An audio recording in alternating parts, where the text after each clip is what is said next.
In today's video, I'm going to teach you how to connect Shopify to Mailchimp and make sure your store data sync is working correctly. To get started, open a fresh browser tab and sign in to your main Shopify admin dashboard. Using a new tab can help keep things organized and make it easier to switch between setup screens if needed. Once you're inside Shopify, take a moment to confirm that you're in the correct store account before moving forward, especially if you manage more than one store. Next, go to the Shopify App Store and search for the official Mailchimp for Shopify integration.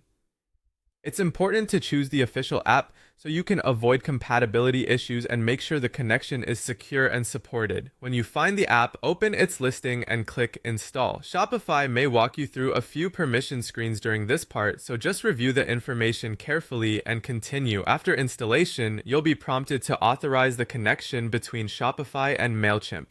This usually happens through a pop-up or configuration window where you'll sign in and confirm access.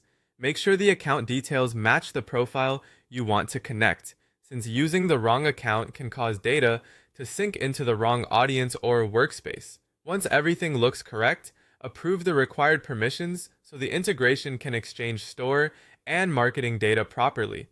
With the connection authorized, the next step is to map your store data to Mailchimp. This means linking important information such as customer segments, audience data, and abandoned cart activity so Mailchimp can use that information for automation and reporting. As you go through the mapping options, pay attention to how the fields are labeled and where the data is being sent. This step matters because accurate mapping helps ensure your campaigns, customer journeys, and retargeting efforts are based on the right information. Finally, head over to Mailchimp and open the integrations section to verify that the connection is working as expected.